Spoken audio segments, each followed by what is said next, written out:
Año 532 de nuestra era, Justiniano I, emperador de Bizancio, se encuentra en serio peligro. Tanto es así que está a punto de huir, pero su esposa Teodora, mujer de mundo, de fuerte carácter y combativa como ella sola, le convence para que no se rinda y enfoque la ira del pueblo en algo constructivo. Así que reconstruye Hagia Sofía, pero esta vez más grande y lujosa. Justiniano tratará de recuperar la gloria de antaño, pero tal empresa dejará a Bizancio prácticamente en bancarrota, lo que aprovecharán los enemigos del imperio. Ya, ya, ya, ya.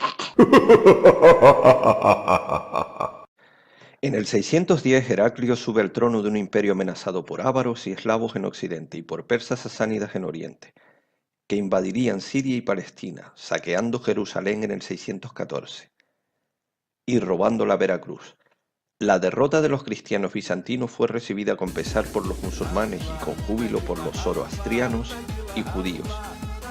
En el Corán se profetizó que los romanos derrotarían a los persas. En el 626 una coalición de ávaros, eslavos y persas pone sitio sobre Constantinopla. Después de muchas batallas, Heraclio consigue vencer al rey de los sasánidas, Cosroe II, en la batalla de Nínive, recuperar la reliquia y firmar la paz. Heraclio impuso el griego como idioma oficial, los emperadores pasaron a denominarse basileos y estuvo respaldado por la Iglesia, a pesar de que criticaban que se hubiera casado con su sobrina.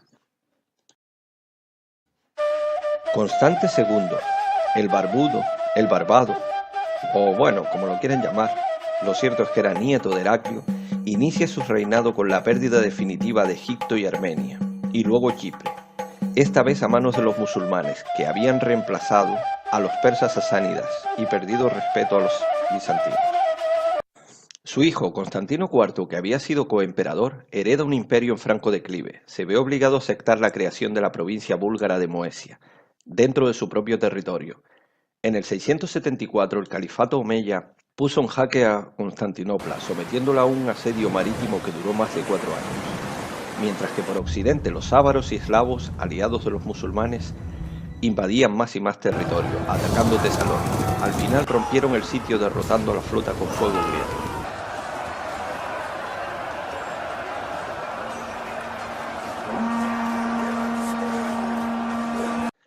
Al final, las murallas de Constantinopla y sus defensas demostraron una vez más que eran imposibles de penetrar con el armamento existente. La Arabia del siglo VII es una encrucijada de civilizaciones y religiones. Hacia el año 610, Mahoma, a sus 40 años de edad, proclama un mensaje recibido del cielo. No hay más que un solo Dios, Alá, al que el creyente, el musulmán, debe sumisión absoluta. Mahoma es el último profeta, después de Jesús de Nazaret, y tiene la misión de restaurar en Arabia el monoteísmo y de dar a su pueblo, en su propia lengua, el libro sagrado, el Corán, que le iguale a los demás pueblos. Ante el rechazo de su tribu, Mahoma huye a la Meca, a Medina, en el año 622. Es la Égira, el comienzo de la era musulmana. La nueva religión del Islam será esta. Existe un solo Dios, Alá, y Mahoma es su profeta. Las 5 grandes prácticas del musulmán son la fe en Alá, la oración 5 veces al día, la limosna a los pobres, el ayuno durante el mes de Ramadán y la peregrinación a la Meca al menos una vez en la vida. Su libro sagrado es el Corán. Para los musulmanes contiene la revelación que Dios hizo a Mahoma, aunque en realidad incluye elementos judíos y cristianos. El Corán es el código civil y religioso por el que se gobiernan las naciones islámicas aún hoy. Por último, la yihad. La yihad es la guerra santa en defensa del Islam. En general, se piensa que esta lucha es una suerte de lucha interior en cada uno, pero también es interpretada por algunos como una guerra armada para hacer triunfar la causa de Alá. El Islam se extenderá más y más a partir de entonces. Los musulmanes conquistarán Jerusalén en el año 632, después Siria y Palestina, Alejandría y Persia. La enseñanza de Mahoma, sin embargo, no era sistemática ni tampoco se puede precisar en qué medida estaba fijada en la vida del profeta. La mayor parte de dicha enseñanza no se recogió por escrito, no fue hasta el año 653, por iniciativa del califa Uthman, que se contó con el texto definitivo del ya citado Corán. Mahoma no dejó tampoco disposición alguna sobre quién y en qué condiciones deberían sucederle en su doble función religiosa y política. Serían los llamados califas ortodoxos, Abu Bakr, Umar, Uthman y Ali los que sucederán a Mahoma desde el 632 al 661. Con el califa Muawiyah comenzaría el apogeo de la dinastía Omeya, una poderosa familia que reinará en todo el mundo musulmán en la época del califato de Damasco, desde el 661 hasta mediados del siglo VIII.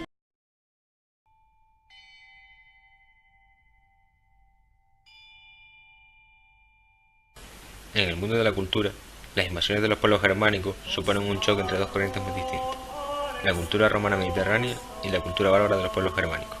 Este conflicto de culturas no se resuelve de manera generalizada hasta el siglo VII, cuando se produce una verdadera fusión y sincretismo entre ambas mentalidades, dando lugar a formas artísticas propias. Desde el punto de vista artístico, estas invasiones suponen la contraposición de dos concepciones radicalmente distintas: la concepción figurativa mediterránea y el abstracto del arte bárbaro. La ausencia de ciudades estables en el mundo bárbaro explica la ausencia de arquitectura y de la representación del hombre y de la naturaleza.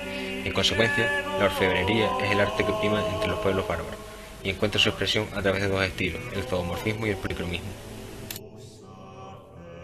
El arte bizantino es una expresión artística que se configura a partir del siglo V, fuertemente enraizada en el mundo helenístico. Más tarde, en la época de Justiniano I, se inicia la primera etapa específicamente bizantina.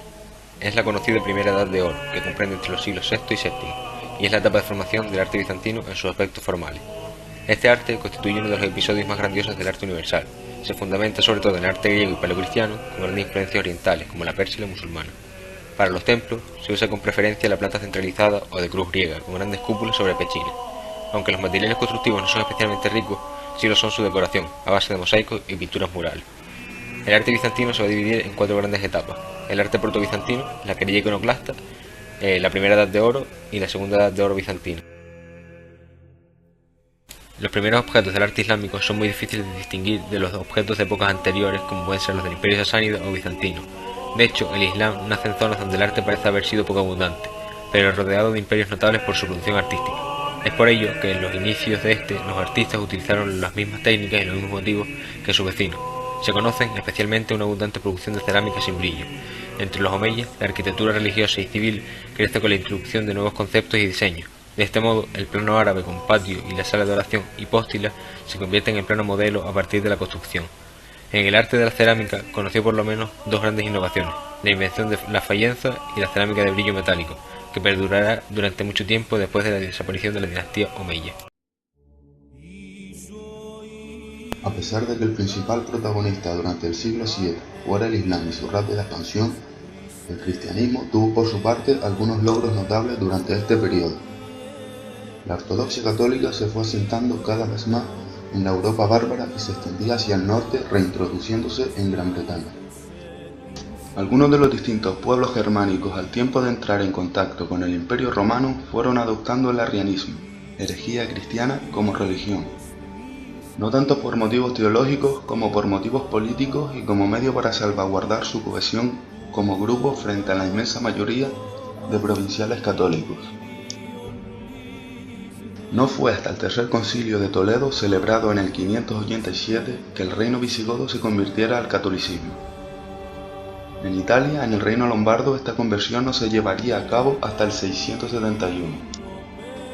Durante los siglos anteriores al siglo VII, el monaquismo había tomado un papel fundamental en la conversión de los pueblos germanos del continente, y por su labor al extender los servicios eclesiásticos a zonas rurales. El monacato irlandés cobró especial relevancia por su gran carácter misionero. En el siglo VII, sumándose a las labores evangelizadoras del monaquismo, se le sumaría a las misiones organizadas por el papado. En la Gran Bretaña, dominada por los germanos, no sobrevivió el cristianismo impuesto durante el Imperio romano, y fue necesario un nuevo proceso evangelizador. Gregorio I organizó la misión del monje San Agustín, cuyo resultado fue la creación de una iglesia inglesa muy unida a la romana. La misión progresó sirviéndose de la idea de respetar y cristianizar costumbres, fiestas y lugares de culto paganos, haciendo más atractiva y menos chocante la conversión. Su actividad se inició en el 595 en el reino de Kent, convirtiendo al rey Edelberto y creando la sede de Canterbury, Londres y Rochester. Los continuadores de San Agustín cristianizarían los reinos de Essex, Wessex, East Anglia y parte de Northumbria durante los años posteriores.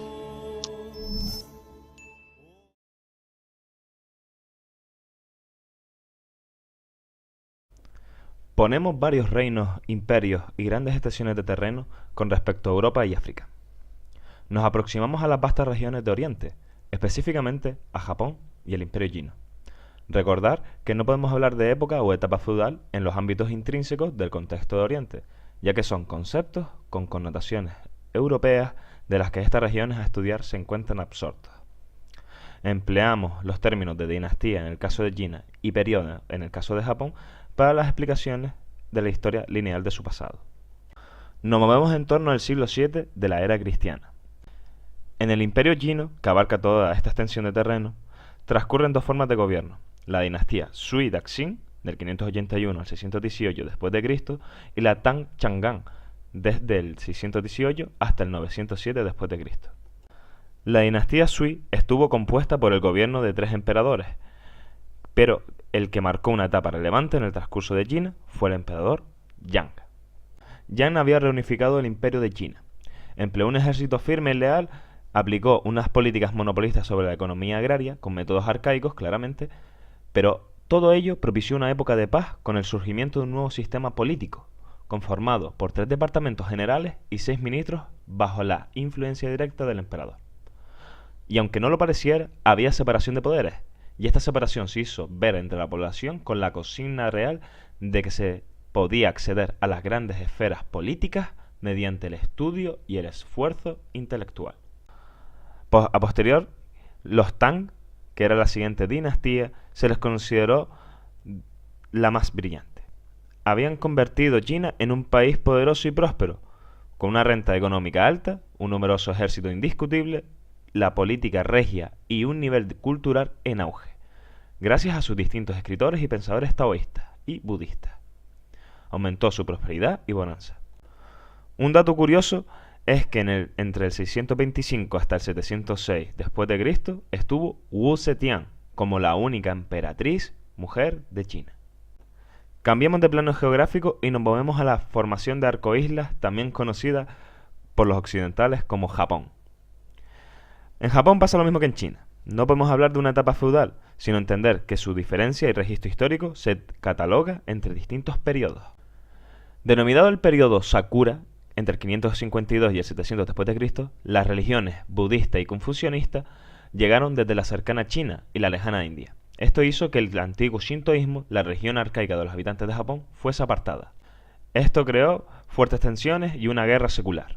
En el 604, con la influencia del Imperio Chino, se ayudó a crear el primer sistema político japonés, una primera recopilación de leyes y decretos parecidos a una constitución y la concentración de todos los poderes en el clan o familia imperial.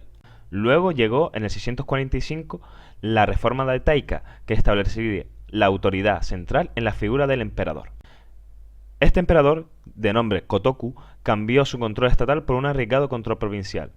A petición de China, se pasó de periodo y con ello la capital de Asuka se traslada a la región de Nara y pasados los años, en el 724, Shomu se convierte en el nuevo emperador de Japón. Un dato más, el budismo en el 691 se convirtió en la religión oficial.